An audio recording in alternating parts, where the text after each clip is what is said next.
How's it, guys? It's been a while, hasn't it? Welcome back. I'm glad to be back. I haven't done a podcast episode in ages. I've missed it, but I'm back in action again. Guys, I'm bringing you an epic episode today. My guest today is Martino de Silva. We're chatting about two topics today, mainly his involvement in Jiu-Jitsu. Martino is a four-time national gi champion, three-time no-gi champion. He's competed in over 4 continents and the only South African to win a world record in Abu Dhabi in 2017. So he's deeply involved in Jiu-Jitsu and he's a strong advocate for magic mushrooms and psychedelics. And we have a conversation around both those areas today. So it's epic. I enjoyed it. I took so much away from it, and I'm sure you will as well. I'm pretty sure most of you will have noticed we're living in pretty divided times at the moment. Are you for Trump? Are you for Biden? Are you for masks? No masks? Lockdowns? No lockdowns? Like, what's going on? All I know is that this polarization is definitely not going to get us anywhere good. So I think this topic and what Martino has to share is a great avenue in perhaps assisting the terrible state of the world that we kind of find ourselves in at the moment. We need to get connected. We need to get back to our roots, and we need to stop fighting over the silly things. So, guys, another thing, if you are watching the episode, I had a bit of a technical issue with my second camera, so you'll have the pleasure of only seeing Martino in this in the video format. Otherwise, give it a listen, and if you enjoyed it, please let me know what your feedback is, and let me know your thoughts, guys. Enjoy. We'll chat soon, and hopefully we'll be back with another episode before you know it. First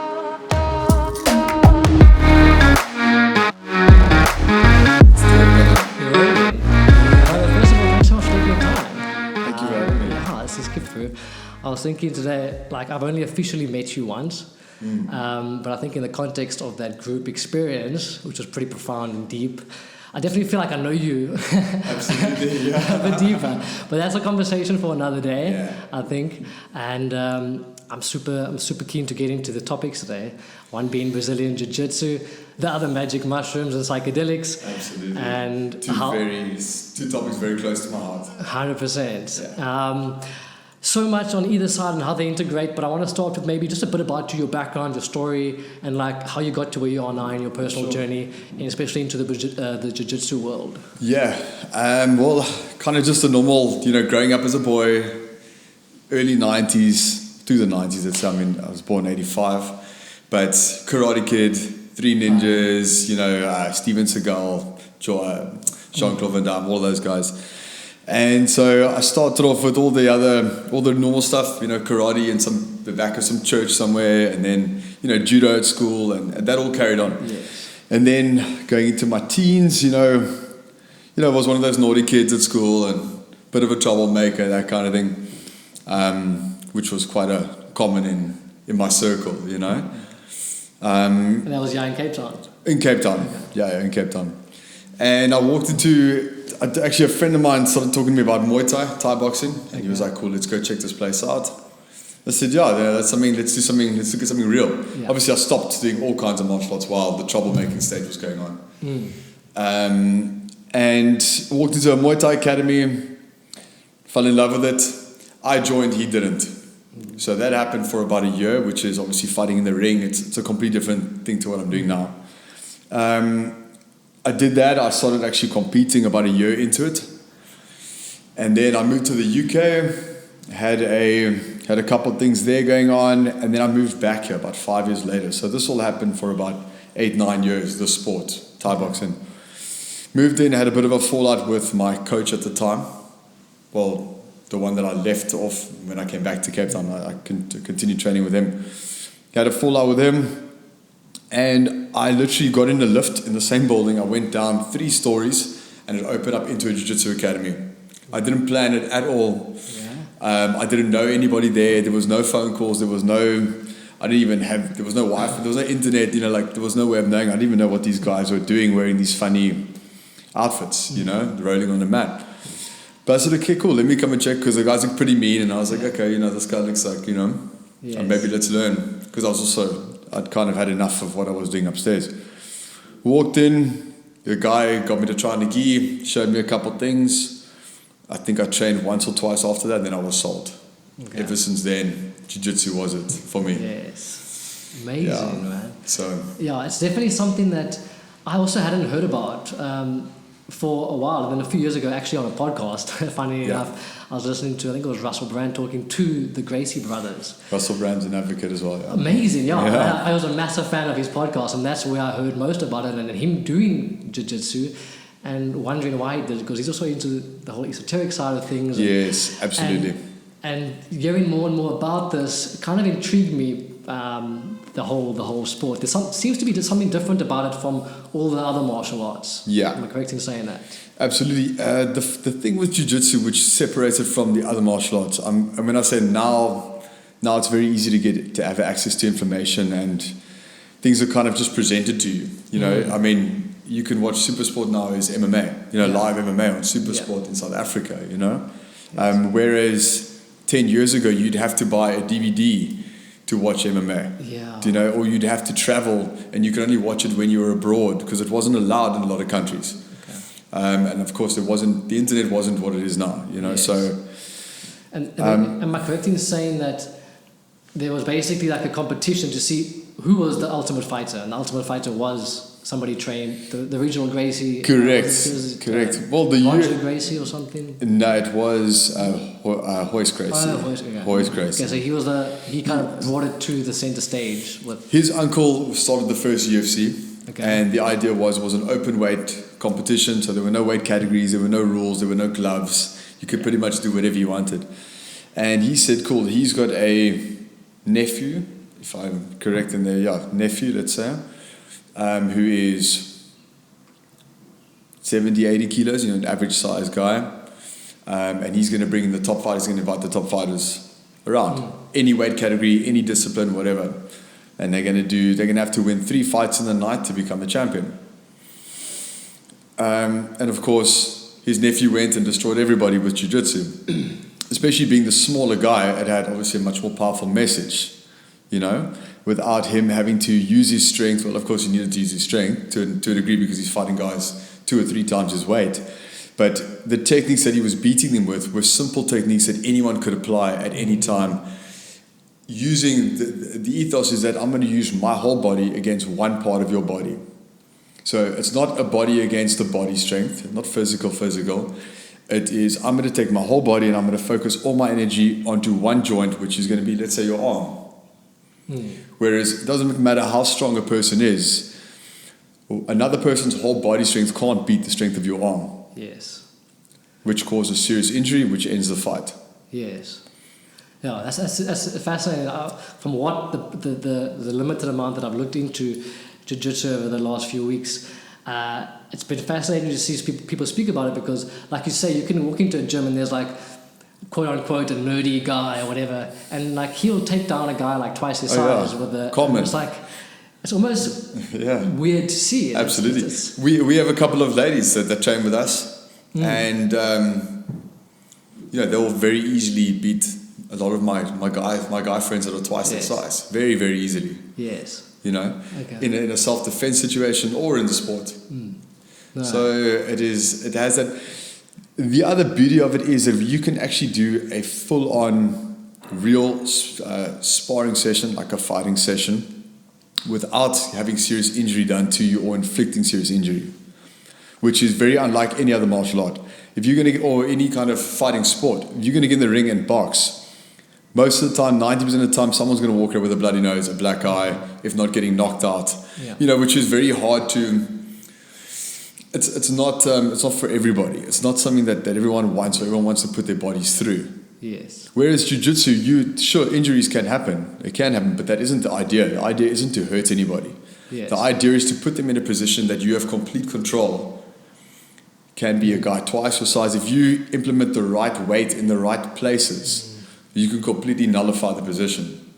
Yeah. Which will, of course, help you in self-defense. Yes, in practical self-defense. Practical self-defense. And I've also done a bit of boxing, amateur. I've got a great mate of mine who owns a boxing gym in Cape Town, and I love that training and that aspect of it. But I personally am not interested in in getting in a ring and boxing with somebody, in terms of, like you said, I want to walk out, I've got to go to work, I can't have those kind of injuries. But in a jiu-jitsu gym, from what I've experienced so far, it's not as impactful in that way, but it is. So you can learn practical self-defense and use your mind to like work out things without getting into a ring and just like trying to box or do whatever else. It's problem solving. That is what jiu-jitsu is. Yes. Jiu-jitsu is purely problem solving. 100%. You have to stay completely present in order to solve a problem, which is where we'll get into later, you know. But because of the closeness, the closeness of the contact, you know, you're completely on top of each other. You're fighting, you know, you're in a full-on fight. You're just not punching and kicking each other, and you know, it is structured, and it is. But I mean, if you come and watch our guys do it, you know, especially my team, you know, we're there to beat each other up. Yeah. You know what I mean? But it's not inflicting damage. Yes. Do you know what I mean? And because you have this close contact without each other getting hurt, you form a bit of a bond and a bit of a more special kind of respect for each other. Yes. Do you know what I mean? Where you can actually feel how determined that person is. You can see their spirit. You can see how their willingness to not give up. And you inspire each other. Yeah. And you become a brother because now you've shared something so intimate and something so special.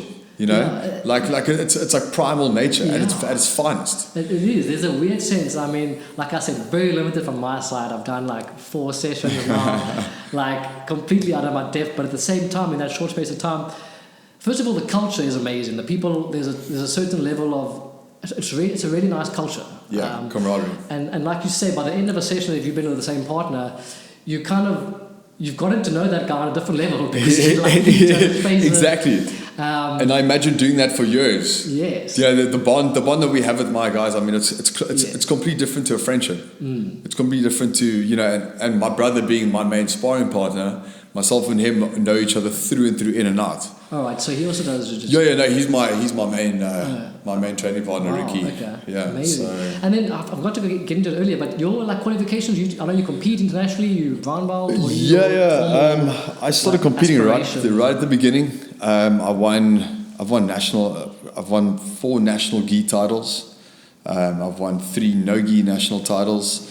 Of course, all the in between stuff. And then internationally, I've competed in 4 different continents. My main accomplishment was Abu Dhabi. I won the world championship, the first South African to win a gi world championship in 2017, which was very special for me and a lifetime goal. You know, also inspired a lot of people. I think in the South African circuit. It also felt good to just make my coach proud and, you know, to show that what we're doing here, you know, a country that isn't known for jiu-jitsu at all can compete on the big stage, you know, and then obviously from then, you know, we've got so much talent here that is still going to come through in the next couple of years. For sure. So, okay. And obviously lockdowns obviously affected that a bit in terms of... the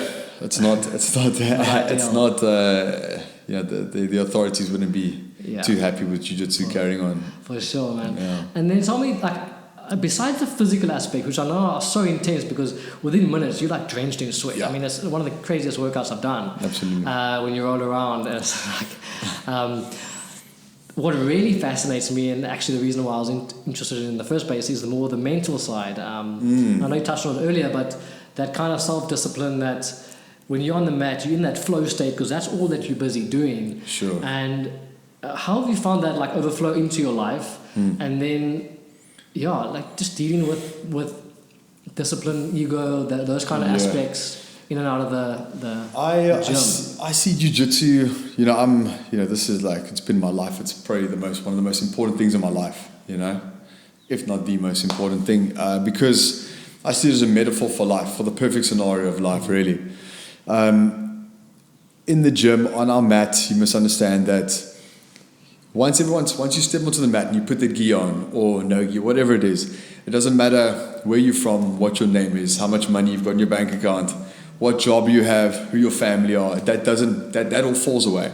The only thing we care about is dedication, respect, and diligence. You have to work hard to be successful in this. It doesn't matter. There's no talent. Talent doesn't exist in this. You can be a quicker learner and you can be more interested in it, which will obviously speed up the process. But at the end of the day, it is like the way life should be. We treat each other based on how much work we put into something and how much we care for the environment, how much we contribute to the team and to the sport and to our coach, the respect to our coach and the respect to our training partners. It is on a daily basis. In order to get anywhere in jiu-jitsu, you need to check your ego, because you're going to get beaten. You know, it doesn't matter how good you are. And that's why a lot of people, well, not a lot of people, but a handful of people have a type of people, a certain type of person that isn't ready to do that, to let go of that ego. Yeah. Especially someone that is maybe successful in a lot of other areas outside of the gym. They'll come into the gym and they'll think, nah, you know, like, or, you know, big bodybuilder or, you know, a rough, tough guy from the streets or whatever. And they won't be able to accept that nerdy guy in the corner there can kick their ass. Or the girl that has just joined maybe 2 years ago can do the same thing to them, which is why we use those guys as demonstrations. 100%. Whereas if you're going to continue on with it, I mean, like, you know, if I get beaten, I'll be like, oh, damn, you know, like, but it happens. And my training partners, I'm there to teach them to beat me. And they're there to teach me to beat them. You know, so we share an ethos that, of course, I'm not going to let anybody beat me. But if it happens, it's there. I'm meant to learn a lesson from it. It isn't the end of the world. I haven't all of a sudden lost my stature or my skill or my respect from my team. You know, which is a big part of the competition thing. Because the competition thing, you have to mentally switch off your ego and not worry about what's going to happen to really get the essence and the beauty of the success of it. For sure. Do you know? Yes. It definitely seems to be, in martial arts, obviously, ego is a big thing. But it seems to be the one discipline that doesn't have that much of an ego aspect to it. People are because it's continuously being taken out of you. Yes. You're continuously being put on you're vulnerable. Yes. You're continuously made vulnerable. For you sure. know, and the better you get, the more time you put in, the less frequently that happens. Yes. But to start off, that happens all the time. All the which time. you know what I mean? You can, now. and that's going to happen for a long time further. You know. Definitely. And then you take that into your life. So, you know, if I go into a meeting, a business meeting, or if I, you know, social environment, whatever it is, I'm not hung up on what if I make a mistake, or what if I don't get that job, or what if this doesn't happen, because it's just a part of life. And everything is just happening inside my head. And what might seem like a big loss to me on the jiu-jitsu mat, in my head, doesn't matter to the guy that beat me. Yes. You know what I mean? It actually isn't that big a deal. It's all just internal, my own ego not being able to take that knock. Which is what, you know, why people don't travel, or why they don't live life to the fullest. They don't go to that interview that they think that they could maybe get, but maybe I won't, so I'm not going to risk it. Yes. And that is where people hold themselves back, where jiu-jitsu can teach you to go for what you want. Yes. You know, and if you don't get it, it's okay. Tomorrow's another day. If it's not your day, it's not your day. You'll learn from it and you'll get it next time. The ones that are successful are the ones that don't quit. You know, because you can't choose the time you're going to be successful. That time will choose you when it's right. For sure. You have to keep plugging on until that time is eventually there.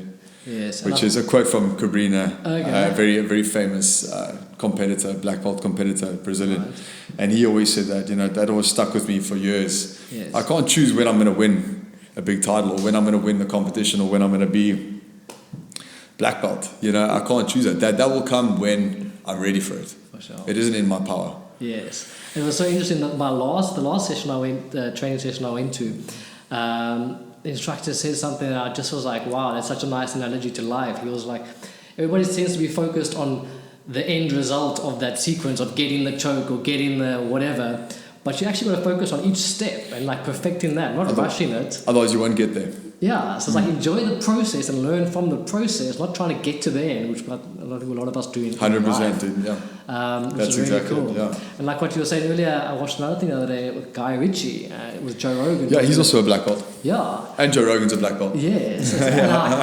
The conversations around this topic, it always interests me. And like Guy Ritchie was saying, what you were touching on earlier, when he goes onto the mat, everything that he is outside of that doesn't matter. No. On the mat, all you have is your currency, is what you bring to the mat. It's a purity. And that, like you said, you can be whoever in the outside world, in the gym. Yeah. It must be a very humbling experience, because you can't come in there, Mr.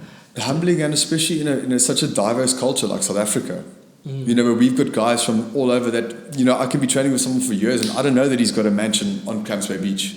We can become super down the one day I go over to his place for a drink and I'm like, geez, dude, because that isn't how they are in the gym. Yeah. Or there can be someone that travels on public transport and lives in a very tough situation. That could also be a situation, but you would never know that. Yeah.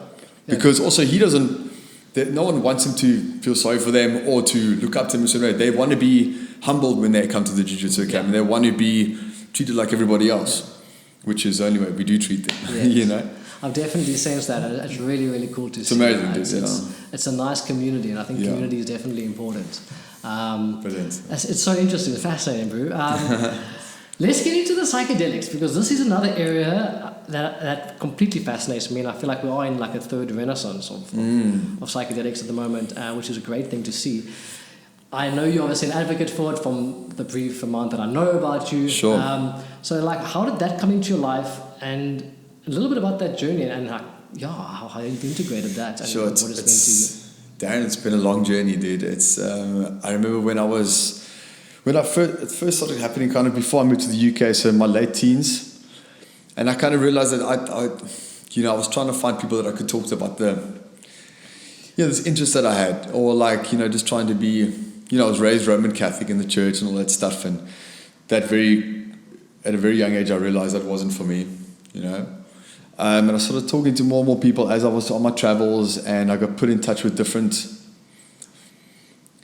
mainly Eastern religions and spirituality, books, nothing on the net, there wasn't, these things weren't around as much, especially for me. And I went from reading a lot of Buddhism, in my early 20s, a lot of Buddhism books, to shamanic stuff, to kind of all. It touched kind of on wherever I could find something that I could get some soul food, where I could kind of just learn a bit about what is the deeper dimension and what is really going on beneath the surface. And then I met up with a Sangoma, an African shamanic healer, maybe about 5 or 6 years ago. His name was Clint. Very powerful, very nice guy. He gave me a lot of his time, and he dedicated a lot to helping me figure things out. And because I had such a strong interest, and he saw something in me that he thought would be, that it was his duty to teach me, From then, he kind of, I had spent a couple of years with him and going into the mountains and learning a lot about plant medicines, but not ingesting plant medicines, such as psychedelics, which is where we're going to get to, but more burning certain roots and using certain things to wash in a river and to purge, to consume orally, and then, to cleanse using the earth, using what the earth produces. And these are all, of course, ancient things that were taught to him by his grandmother, who were taught to him, and it passes down to generations, much as like any shaman, Sangoma. And then a couple of years ago, not that long ago, I was put in touch with a friend of mine. Said to me, let's go to a mushroom ceremony. He said, do you want to come and join me? He'd already done quite a few ayahuasca ceremonies, and he was already quite deep into that environment. And I said, yeah, cool. I'd done some recreational stuff, when I was younger, and enjoyed it, but I didn't see it as anything much more than fun and games. From then on, I did a ceremony, and it just changed my whole perspective of everything. And I felt a calling, and I felt a place that I'm supposed to be. And it just felt so right. It was also with being with the group and being with the people, as I'm sure you can imagine, the people in the group, you go through something so intense, you share, you also have a different relationship with people that you share that kind of experience with. So we traveled that night, and we went to a very beautiful place, very deep place, and I saw purity, and everything kind of all of a sudden just made sense. And that's when I decided I'm going to pursue this. And I'm going to try to teach and help as many people through this. Also because I saw it relating to myself and my journey, and I saw it relating to even Jiu-Jitsu and my ethos on the world, and of the way that ideally the world that I live in, I can't change the world for everybody, but the world that I want to live in is a world that is built on this kind of energy. Yes. You know? Amazing. And then from then on, you get out what you put in. And I did a lot more research. I started speaking to a lot more people. I started hanging around with the right people that could teach me about this stuff, you know? Yeah. Sure, that's interesting, man. I was just thinking back when you were speaking earlier, I also went to a Catholic school, quite a strict Catholic school, and you're raised with these kind of belief systems and all of that, and it also didn't do it for me. And some religions work for some people, some don't, but it's like there's a kind of that deeper search for whatever it is. Absolutely. But it definitely sounds like you went into it kind of more the right way without going through the more like party scene, recreational use before doing it the proper way, I'd say, as you grow up. It's like with the party scene, you know, I think most people that will listen to this or that we speak to, that I speak to, have experience with recreational use, which is it's a risky thing. It is. It's a risky thing because there's so many things that are out of your control, and when you are vulnerable in that state, which you're opening your chakras, you're opening your energies to whatever. And if people don't know what is really going on, and they don't know how to put themselves in the right situation, the right environment, you can have a pretty terrifying experience. Yeah. You know, which will most of the time will turn you off forever. And you'll have this thing in your head thinking, no, I can't do that. I mean, I went through hell that day and I never want to experience that again. And that is, you see society moving away from that now. Do you know, like I don't promote the recreational use of it. I think that if people want to go for a walk and enjoy themselves or have a deep conversation, maybe a small dose. Yeah. But the healing properties and doing it in a small group, you know, I do it with my partner and we have a beautiful connection. You know, we open up together and we, you know, because we're very comfortable with each other and we put ourselves in an environment that none of us are going to feel intimidated or the need to bring the ego through or the need to feel, what's the word, intimidated or... do you understand what I'm saying? It's difficult to kind of to put into words the psychedelic experience. Yeah.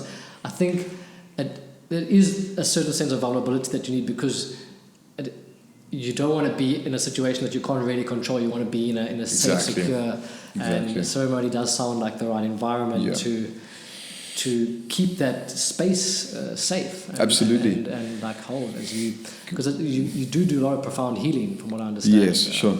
Well, you know, the thing is that not many people will realize, but there's constant internal dialogue that goes on inside of us, you know, which is what, I don't like to use the word ego because people that don't really study it think the ego is something completely different to what it actually is. Our deeper self, if you think about, we all have thoughts going on all the time. And those thoughts are not us. That is not really us. You know, those thoughts are based on our social conditioning, our fears, our experiences. These are all the things that promote those thoughts in our mind. They're there for a reason. We can't get away from it. You know, they'll tell you not to jump in front of a car, don't walk in front of the road, or, you know, maybe I shouldn't go that way because this happened to me before. And, you know, it definitely has a very important purpose. You don't want to get rid of that, which is the ego. Yeah. The ego is not me saying I'm the best in the world. That is not the ego. The ego is that part of you that looks after you. Do you know what I mean? To an extent, right? But the ego can only exist in a certain part of your life, which is usually the part that stops us doing what we want to do, and the part that gives us a lot of our internal conflict, which gives us our fears, which is telling us not to do something because this might happen, you know, holds us back, or even it'll exist in the past and the future. It'll never be present. Yeah. So it'll say, don't go there because that happened to this guy. You know, so that might happen if you do that, i.e. future tense. Yes. Or I made a mistake at work last week, oh, you're an idiot. And we'll keep telling you you're an idiot. Or I got tapped out in Jiu-Jitsu last week, which is quite a common thing for Jiu-Jitsu players. So that voice annoys you, and it sits and it keeps bugging you, and it doesn't really have a purpose. Other than the purpose of protection, which is when you need to listen, you need to listen to it.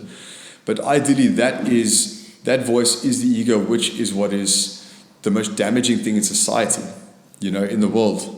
Yeah. people are relying too much on that voice to guide them into their lives, and they're not understanding that isn't actually them, and that isn't their spirit. That's the thing. You have to too identified with the ego. To identify with the ego. Yes, for sure. That's why, especially in the East, they have meditation. Mm-hmm. And meditation is where, you completely center yourself with the present. Yeah. And when you are able, there's books called The Power of Now by Eckhart Tolle, where he speaks, which is a great book for this. Yeah. The Power of the Subconscious Mind. Stillness Speaks. Yes. There are a lot of these books that speak about this. Little short methods of how to stay present and how to try to keep your mind present. Things like yoga. Yeah. Jiu-Jitsu is my meditation. Yes. Do you know? For sure. Because when I'm doing Jiu-Jitsu, I have to stay completely present, which means I'm getting a break from those voices, from that internal dialogue, which is telling me what happened at work today. You messed up here, or what am I going to do tomorrow? Which is the thing that, as I said, it is what causes this. They talk about the sickness of society, which is that it is the cause of all the conflict in the world. Look at the presidential elections that are going on at the moment in America. Chaos. Trump can't accept. Sorry, just to bring it up, I just said on the radio, and I just thought it was worthwhile to bring it up. He can't accept that someone's going to beat him, and if someone does beat him, he's going to sue. Yeah. Do you know what I mean? He's going to keep going until he can prove that he didn't lose. Yeah. Complete ego. Yeah. Complete him in the future, already assuming that he's going to lose. And of course, just a prime example of current affairs. So in the East, they have meditation, which is what gives them peace, which is what kids are brought up. They go to school and they spend 2 hours a day meditating, from the Middle East to the Far East. Western culture, we don't have that. Yes. It's very, we are starting to get there with important things like yoga, and people are becoming more, susceptible to the spirituality. But ideally, plant medicines are what we would use, or what I believe in to help the Western world realize that spirit. Definitely. So many thoughts on that, so I'm going to try to put it together. I'm quite interested in, I've also had a very keen interest in Eastern spirituality, traditions and all that, and they all kind of point towards the same thing. Yeah. And the mindful practices like meditation and yoga, which is all great. But then if you look at something like a ceremonial heroic dose, like the term coined by, Terence McKenna, of 5 grams mushrooms, that'll put you straight into the experience that might take you 30 years to get to in a meditation. Absolutely. And I feel like, for me, what I went through was a stage where I was like, oh, okay, I've got to get rid of my ego. And then I'm trying to get rid of my ego, but that's just my ego coming through in another form, Exactly. And but to realize that your ego, like you mentioned, you actually need it. It's a part of you, but it isn't you. Yeah. So I feel like a psychedelic experience actually will show you, hey, it shuts down your default mode network, and then your ego is you have an ego death experience. 100%. And then you really get to see, actually, hang on, that reaction is just my ego. Then you can really see it. You're able to look at things from the outside, as opposed to being surrounded with the ego and assuming that you're one. You're able to look at your situation, which is what I go through. I'm able to look at the issues in life or whatever I want to address, and I can see it from the outside, not from me needing to make a decision because it's, I need to make the right decision because I'm going to be faulted or I'm going to be harmed or it's dangerous. No, I'm looking at it completely from an outside perspective where I can make better judgment. Yeah. And it gives you a taste, for someone that doesn't meditate or doesn't really know if this doesn't all make sense. It'll completely give you the idea of seeing your different forms internally. And then from then you can be like, like what these guys, it is real what they're talking about. Yeah. And you'll feel a sense of peace, a deep sense of peace. And, what the shamans originally would, I'm talking Native America or even in Asia or, Russia, that Siberian shamanism was very big for this. They would heal the soul first. The soul was where the ailments would be carried. So the plant medicine, because it is the ego. We know that mental health is a big problem in the world. Yeah. And mental health causes a lot of physical health issues. High blood pressure, post-traumatic stress causes all kinds of things. Cancer, ulcers, you can name it, depression as well, these kinds of things. So back in the day, they believed that all these things were spiritual illnesses. They weren't physical illnesses. Even if you had the flu or you had something else that was wrong with you, they would deal with the soul, and the soul would open the channels and your body would heal itself. Yeah. The body can't heal if the mind is so busy dealing with ego, dealing with past and future and what if and da-da-da, and all this busyness. They call it the monkey brain in Buddhism. If all of this is going on, your chakras can't open, your channels can't open, and your body can't heal itself, which the body can heal itself if the soul is healed and if you are in line mentally. Definitely. I think especially in the Western culture, we're such a sick society. Yeah. And we try to look at everything on the physical. Okay, well, diet, yes, that's important, but there's so many more layers to that. And I feel like with these plant medicines, you can heal yourself from maybe it's an emotional trauma or stress, or all these things that are causing you to manifest disease. That I feel like it has had probably the most successful result with PTSD, post-traumatic stress, anxieties. People are. I mean, you can do it. A hero dose is something that you can do once in a while as a cleanse and just to kind of work through something that you need to work through. Yeah. You've got the other side, which is microdosing, which is actually more on a physical level. Yeah. Whereas you'll take a small dose to restore certain levels of chemicals that your body isn't producing based on your mental condition. And also based on the pharmaceuticals that doctors are pumping people full of. Yeah, for sure. Actually, I almost finished a book by Michael Pollan called How to Change Your Mind. Yeah. And it's absolutely fascinating. And just looking like in the 60s with the counterculture and all the big names there and the work that they were doing was phenomenal. And that being shut down was obviously one of the worst things that could happen. But at least we're moving in the direction now where the science is coming back and is proving. I was reading the other day, it was so fascinating, that default mode network in your brain, which psychedelics kind of shuts down, is when it's hyperactive, is when you get people who have depression, you have all these problems from overthinking, thinking about the past, thinking about this, that.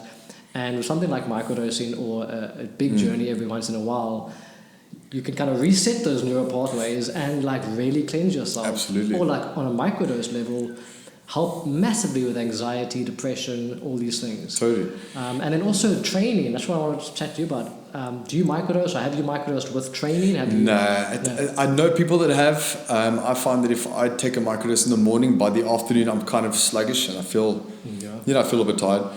Yeah. But for other people, we'll swear by it. Joe Rogan is a big advocate for it as well. He says, he's very in with a lot of professional athletes, and he says a big amount of them are very much for microdosing and sport. That's what I've heard. Yeah. For me personally, also because I've never been in any kind of disorder where I felt like I needed it. I've tried it. Obviously, I did it for some time, but because it wasn't necessary, if I want to say it like that, for myself, because I'm already very motivated and driven on a daily basis. Yeah. It wasn't something that I felt I needed to do. Sure. But what it does is it restores what the pharmaceuticals deplete. So especially talking about anxiety, talking about depression, someone will give you something like Prozac or something to boost your spirit and make you give you more euphoria. Yes. So what happens is the body stops producing that natural dopamine, that natural serotonin. And over years and years of shutdown, eventually you are completely reliant on that pill that you take every day, which is toxic to you. It isn't good for you. It's causing damage. Yes. And is addictive, massively addictive. Yes. Whereas if you take a microdosing, you take a small amount of psilocybin mushrooms every day, not every day, 2 or 3 times a week. They restore those levels without causing any damage, no toxicity, no addiction, and they can restore what those pharmaceuticals, the damage that they've caused over so much time, as well as it being a fraction of the price, as well as it being completely available and natural and healthy for you.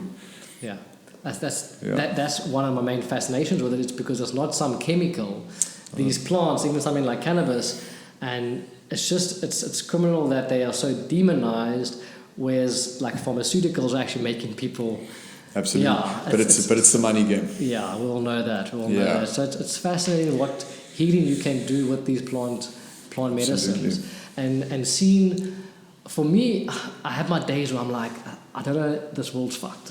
Yeah. Like, you have the days you're like, shit, society's really a bit backwards. And I think I don't know if you know Graham Hancock. Yes, of course. I've read many of his books. Fingerprints of the Gods is a great book, yeah.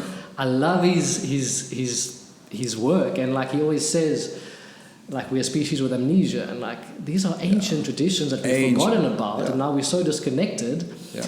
And we're a sick society. And he had this thing where I have to totally agree with him. He was like, every politician should have to go through a series of ceremonies, psychedelic, whatever substance you want to use, and be like, why are you actually doing this? Why do you want to rule us? Like, what is your thing? And maybe we would have a bit more of a better society. Absolutely. Imagine the egos. Yes. If people understood what their egos were and realized what they were doing to other people as leaders, as well as themselves. Yeah. The internal conflict going on with these leaders and the pressure they're under because they put themselves in that position. Yeah.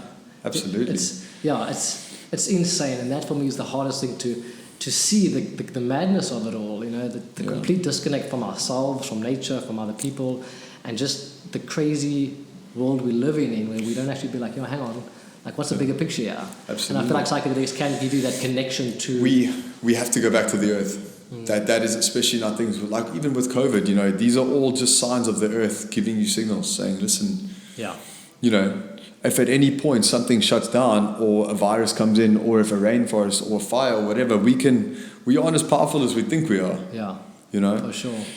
And what I was going to say on the same topic about the earth, about society. Yeah. Before, let's say, the last thousands of years, we've been around hundreds of thousands of years, all the different tribes and the people from the native people that survived on the land always believed in plant medicines. Yeah. They were always very widely used, and there's such a wide range of them. The mushrooms is just one. Yeah. And the reason why I believe in mushrooms, and the reason why mushrooms is probably the godfather of them all, is because mushrooms is the one plant medicine that doesn't require any kind of additional element. It doesn't need to be cooked up. It doesn't need to be mixed with anything, whereas ayahuasca needs to be synthesized with different things. LSD needs to be this, plant medicine, but I'm saying psychedelics as well. Mushrooms can literally be picked, consumed, and there you go, you've taken your medicine, And where society started going wrong was only a couple hundred years ago when people stopped consuming these things. Yeah, it was demonized. Where it was demonized, and people stopped getting access to them, and they stopped teaching kids about these things, and the information wasn't passed down like they were for hundreds of thousands of years. We didn't have the problems that we have now. Why? Because the ideas of a human race, we can pass on ideas to generations. That's why our species evolved so much faster. Which means that an idea of a certain society, in 2 generations, we can forget about what it was like 3 generations before that. Yeah. And so it steamballs. And it just carries on until we're so far gone away from our essence of what our ancestors taught us and what the earth teaches us every day. Yeah. Seeing a tree is, if you never saw a tree before, it would be a miracle, right? Yeah. We take all these things for granted, absolutely. Definitely. And these medicines are around us all the time. There's the stoned ape theory where I think Graham Hancock talks about it, where there's a theory that the massive progression in human evolution was because we stumbled across these plants and then opened up our higher consciousness, and then that evolved into our prefrontal cortex, we grew bigger, whatever, and we evolved into. So it's interesting. In all the ancient civilizations, there's actually a series I'm busy watching on Gaia, and it's fascinating. Even back, all the stonework, you'll always find reference to mushrooms or plants.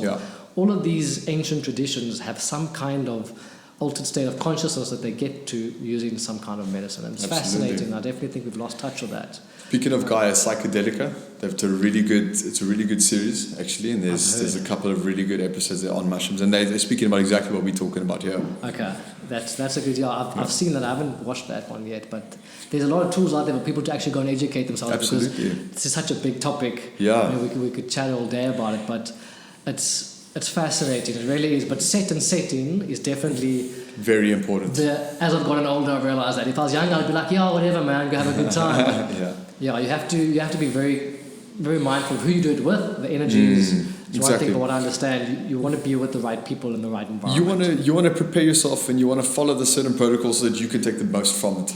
You know, because at the end of the day, it's you healing yourself. Yes. You deserve it. You know, give it love, give it time, give it attention, and do it properly. Yeah, for sure. Yeah, and then of course, you know, the only way, what they're saying is for us to get back into, you know, healing the world and solving the problems is for us to go back to the plant medicines. Yeah. And access that knowledge that our ancestors had. Yeah. That were able to keep the world going for so long without the problems that we have only in the last 200 or 300 years. For sure. You know, it is positive to see the trajectory of the current narrative on it. It is getting a bit better. It's not as demonized. People are more open to this. Absolutely. And the information's out there. You can't. Ignorance is a choice nowadays. I think the research is showing such strong results that the governments can't keep them. You know, and also people are waking up to it. I think there's a lot of good people in, you know, leadership roles as well now, and they're realizing that, you know, this is something that scientists do your test. Is it harmful? It's not harmful. Continue your research and show us how we can help people. Definitely. You know, for sure. So we're getting there. Yeah, and like, what would you recommend to people who are curious to go into this area but have never really, you know, dabbled in any kind of psychedelic substance, or like, I don't even know what I would say, because find the right people to talk to and get information from. Okay. Research. The internet is a tool that has got everything. There's a lot of positive stuff on there. 100%. And it is, the information is readily available now. You know, it really is. Definitely. So, and then there's, I mean, you know, people can contact. You know, I'm completely available for contact as well. Okay. You know, so people can contact me. Yes. Because you obviously have more information in terms of actual formal ceremonies. Formal ceremonies, as well as whatever else people need to know. Yeah. You know, I'm happy to point people in the direction. It's something that I think I really enjoy seeing people grow from this and helping people with this. Something that I believe very strongly in. Yeah, for sure. And that's amazing. You know, as I said, I want the world to be. You know, I'd like my world to be the way, if I can expand my little circle as it goes on to my friends and my family and their friends and their family, and, you know, we see where it goes from there. Yeah, I genuinely think everybody's trying to make things better, but I genuinely think that this is one area that can really make things better. Absolutely. If more people, and it isn't going to take years and years of meditation practice. No, exactly. You know, that is the benefit that we have. You know, if you want to meditate, sure, but to get into deep meditation, it takes years to perfect. Definitely, you know. 100%. But again, it isn't, you know, there are other things, you know, read the books, do the research, but staying in the present moment, the present time is meditation. And it is what your mind needs, it's what your body needs, it's what society needs. And even if you're doing meditation or yoga, or you're doing these practices, a psychedelic experience can really advance those practices, because you take your lessons from that experience, and then you find your yoga, 100%. Your meditation is all of a sudden a lot more meaningful, nourishing. Nourishing. Definitely. Absolutely. Fascinating, Bruce. Anything else that you do in your world? Any other plant medicines or non-psychedelic substances that you found have helped you or expanded your life in any way? Look, for me, Jiu-Jitsu, as I said, is a metaphor for life. You know, I go in there and I'll be nervous one day because I know, you know, I've got a lot of tough guys in my gym, and, you know, we have a very close circle, and we all help each other, and we compete a lot, and, you know, we're very competitive. So you'll go in there, one day you'll be nervous, another day you'll be completely, you know, like, gonna smash it today. Yes. And going into these environments and coming out of them and just pushing yourself that little bit extra, you know, is a reward. And leaving your comfort zone is a reward itself. You know, you can't advance yourself spiritually or physically or anything in a comfortable environment. You know, so I would advise people as much as possible to push the limits, you know, and go try something new, learn a new language, travel, take up a new sport, do these things, you know, because life isn't as long as we think it is, you know. Before you know it, you'll look back and you'll have your regrets, you know. But as I said, I get my ethos from the Jiu-Jitsu mat, from my team, and the beauty of see the beauty of people in that sport, and how it can change people's lives, and how it overflows into the world. All different elements. Sure. And then with the plant medicines, most of the time it is people that are seeking something, seeking a clarity, seeking a healing, seeking some sort of, or maybe just a deeper understanding. Some people are a little bit more in tuned, to that there's something a bit deeper happening here, Yeah. And then when that happens, that is done in a completely respectful, that needs to be dealt with completely respectfully, So they both are kind of on the same topic, but one is done playfully and one is done very respectfully. Yeah. Both powerful, super powerful tools. That yin yang. That yin and yang, and the one is two guys killing each other on a mat, and the other one is some guy meditating in a forest. Yes. Both equally great for mental health, for society, for physical health, for everything. Yes. And they both make me happy. And as cliche as it sounds, like you said, you only have one life, and if you really contemplate that, it's like the Stoics did, and it's like, if you're gonna die, it's like, you might as well experience this life. Yeah. And these avenues and practices and whatever, they're all just great ways of experiencing this whatever reality we are kind of in. You don't have anything to lose. 100%. You don't have anything to lose. You don't like it, stop That's your ego. Yeah, that's your ego, exactly. Yeah. And the more you meditate, the more you do these things and you stay in the present moment, the more you'll find the right messages come to you. Yeah. And the answers you're looking for will start coming to you. Yes. And people will start treating you better. And you'll start treating yourself better. And you'll start treating other people better. You're opening up an energy that everyone has access to, but you have to stay present. That little voice in your head isn't doing you any favors most of the time. That's amazing. I think as much as you can start a downward spiral of bad habits and bad people environment, you start an upward spiral, and once you're on this journey, quote unquote, the synchronicities and the people that you meet, and they kind of just come to you and fall into place. That's it. Because you're in line. Yeah. You're aligned in that flow with the energy and with the way things are supposed to be. Yes. Yes. And this term energy keeps coming up, but it's as cheesy as it sounds, it's actually such a real thing, Totally. As you become more and more aware of it. And I mean, you can vouch for it. I mean, as soon as you start talking to like-minded people and hanging around the right circles and putting in effort to learn, then all of a sudden everything falls into place. Definitely. And then all of a sudden you have what you want and what you need, and you have the right people around you, and exactly. So amazing, right? No. Is there anything else we want to chat about? I know you got to get going. I got to get going soon. No, I'm pretty. Like I said, I've really enjoyed this. So we could do it again sometime. Definitely. Because I'm also always on the learning. Yeah. So that's for me been the coolest thing about starting this, is getting to actually learn from other people. And it's like, even if I had to take 10% from every person I chat to, it's such a massive learning curve for me. And just having conversation, I think you can learn so much from people. So it's Kif, I enjoyed it.